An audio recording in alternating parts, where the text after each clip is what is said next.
In the realm of international diplomacy, few events capture attention quite like a phone call between two of the most powerful leaders in the world. When Donald Trump and Vladimir Putin engaged in a 90-minute conversation, the implications rippled far beyond their individual nations. The tone of their discussion, friendly and cooperative, hinted at a thawing in U.S.-Russia relations. However, as the conversation unfolded, it became increasingly clear that while the two leaders charted a course for their countries, Ukraine found itself sidelined, left to navigate the turbulent waters of geopolitical maneuvering without a voice. The call began with an exchange of pleasantries, a diplomatic dance that set the stage for more serious discussions. Both leaders were acutely aware that their relationship had the potential to reshape the global landscape, especially in light of ongoing tensions in Ukraine.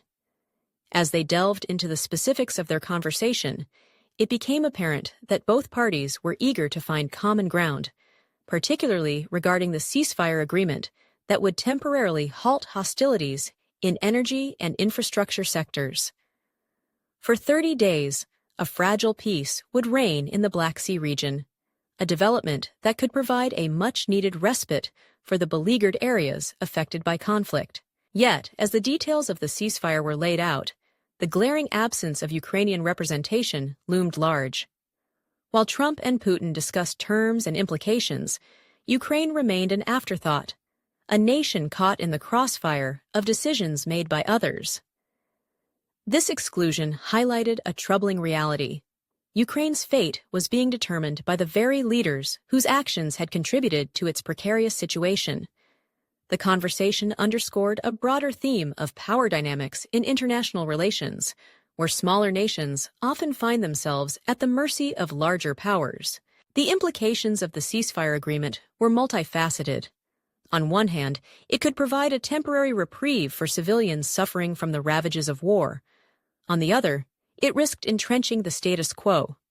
By shifting the pressure onto Ukraine to either accept or reject the terms laid out by Trump and Putin, the two leaders effectively placed the burden of decision-making on a nation that had already endured significant hardship.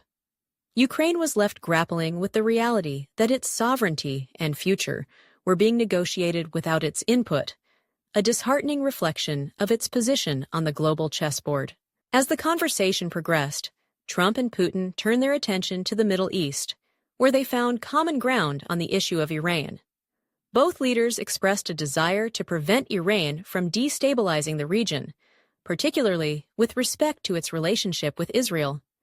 This alignment of interests opened the door for potential cooperation, as Russia signaled its readiness to assist the U.S. in curbing Iranian influence.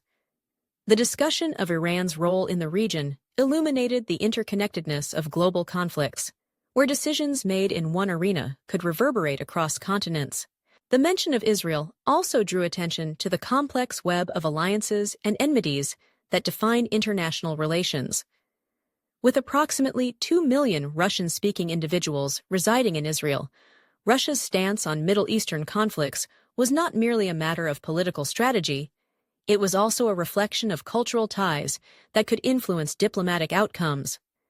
The potential for Russia to act as a mediator between Israel and Iran suggested a shift in the power dynamic, with Russia positioning itself as a key player in a region traditionally dominated by U.S. influence. However, the conversation was not without its challenges.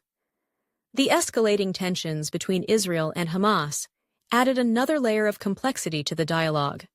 As both leaders acknowledged the potential for conflict escalation, they discussed the possibility of Russia serving as a mediator to de-escalate tensions. This willingness to engage in conflict resolution showcased a pragmatic approach to diplomacy, yet it also raised questions about the efficacy of such interventions. Would Russia's involvement genuinely lead to a lasting peace, or would it merely serve as a temporary bandage on a festering wound? Throughout the conversation, the strategic weapons issue loomed large. Trump's suggestion for Russia to temporarily halt attacks on energy infrastructure for 30 days was a significant point of negotiation. This agreement, while beneficial in the short term, raised concerns about the long-term implications for Ukraine. Would this ceasefire lead to a genuine commitment to peace, Or was it simply a tactical pause in a protracted conflict? The uncertainty surrounding the agreement left many questioning the sincerity of the leaders' intentions. As the call drew to a close, the implications of the discussion reverberated throughout the international community. The friendly tone and cooperative spirit between Trump and Putin signaled a potential shift in relations. But the sidelining of Ukraine raised critical ethical questions. How could peace be negotiated without the input of those most affected by the conflict?